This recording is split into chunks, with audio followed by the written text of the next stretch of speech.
Mike Rivero popping in for 10, 15 minutes from whatreallyhappened.com. I want to get you on a host of issues, but first off, what do you know about Cynthia McKinney? I heard you saying you were going to have her on last week. I didn't hear if she was there or not, but it's coming in here that Israel attacks justice boat, kidnaps human rights workers. Israel attacks her boat. This is coming out, being released by one of the aid organizations she's with. Today, Israeli occupation forces attacked and bombarded Free Gaza Movement boat, the Spirit of Humanity, abducting 21 human rights workers in 11 countries, including Nobel laureate Mareed Margary and former U.S. Congresswoman Cynthia McKinney. The passengers and crew are being forcibly dragged towards Israel. This is an outrageous violation of international law against us. Our boat was not in Israeli waters, and we were on a human rights mission to Gaza. Mike, why does Israel keep doing this? This is bad PR to ram the boat a few weeks ago and almost sink it, and then now to do this, and they're in international waters. I'm surprised they don't just pull a USS Liberty and torpedo it and then say the Easter Bunny did it. Yeah, it is a serious situation here. They were in international waters. They're actually in a port in Israel now. The ship has basically been hijacked by the Israeli Navy, and the people basically taken into custody, including 6 journalists and Cynthia McKinney and the aid workers. What makes this extremely serious is that, as you say, the initial contact between the Israeli Navy and the aid boat took place in international water, and the Israeli Navy was actively jamming their navigation systems, their GPS, their radar. It was very difficult to get any messages out because of all the jamming. They were reduced to trying to find where they were with a sextant and a compass.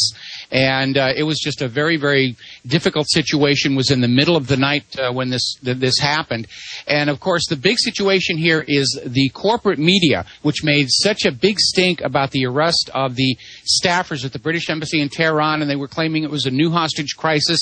They're staying silent about this. The same media that was screaming about the Somali pirates hijacking ships in Somali territorial waters, this hijacking in international waters involving a humanitarian aid ship, so far is not being mentioned at all on the American corporate media that I have found yet. In fact, it's really pretty much confined to the alternative media. Your radio show and our websites are the only ones actively working to get this story out. Well, how do we know they were in international waters? I mean, I believe it. Israel's extremely bold. But, A, how do we confirm this? And then, B, I guess that's why the mainstream media should be reporting on this. The U.S. Embassy should be making a big deal out of this. I mean, even if Israelis are, quote, the ally of the United States, this would be an incident if the British government came out in international waters and rammed and almost sunk a ship, and then the next time it came by, went and grabbed it and is towing it in to, I guess, disappear. I mean, what comes next if our media won't talk about it? Will they line Cynthia McKinney and the Nobel laureate up and shoot him in the back of the head? I mean, that's what happened with the USS Liberty.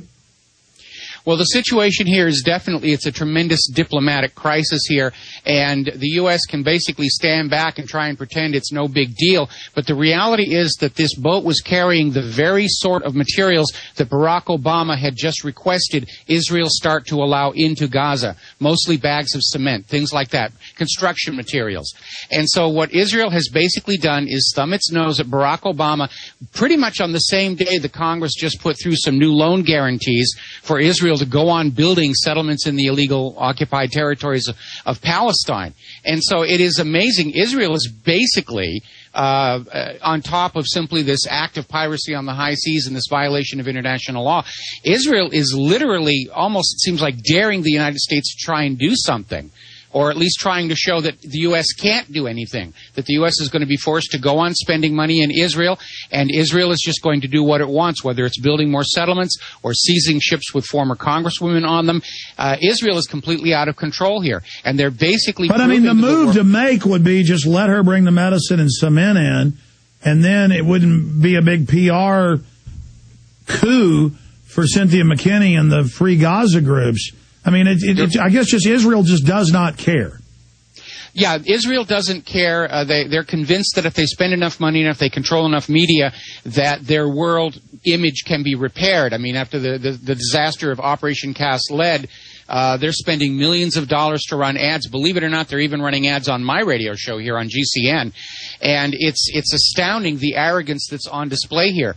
Because you're right, the world is seeing Israel is literally trying to enforce mass starvation on the people of Gaza. Hold on just a minute. Hold on just a minute, Mike. Who's running ads on your show? Believe it or not, the Israeli Tourism Authority is running ads on my show. Oh, I know what that is. That's USA Radio Network News. Yeah. They're not running ads on Genesis. That's news that stations request, and about the only news out there is Fox, ABC, and USA Radio News. Yeah, I've heard those ads. Man, that is just incredible, Mike. Well, I mean, it's just a disaster. And do we know what's going to happen to Cynthia McKinney, or are they going to waterboard her or let her go, or will the media even care? Well, the media obviously is not caring. They're still all caught up with Michael Jackson, and I've been around the TV channels this morning searching for any indication that this is even showing up on the radar of the corporate media, and so far I haven't found it. It's all distraction out there in the corporate media. As far as what is going to happen, Haaretz has actually confirmed that the Israeli Navy did seize the ship. So it's no longer just a case of rumor and it's, just the Free Gaza people making spurious claims.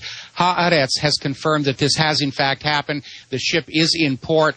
The crew and passengers are in custody right now. What happens next is Israel's going to make a big stink about violations of their national sovereignty, forgetting, of course, that Gaza is occupied territory and technically, Israel doesn't have a say what goes on in Gazans waters. Of course, we know that's definitely not what's going on. Israeli forces routinely shoot up Palestinian fishing boats because Israel wants to harvest those waters. And again, this is all about forced starvation. The Israelis are literally trying to starve the Gazans into giving up and leaving because Israel covets that land. Well, Israel's argument on record is that we took the land over here from the Native Americans, so what's wrong with them taking some of that land? And then they say, hey, you had no claim to the American Indians. Our ancestors had some claim to this. It's just incredible tribal warfare. It never seems to end.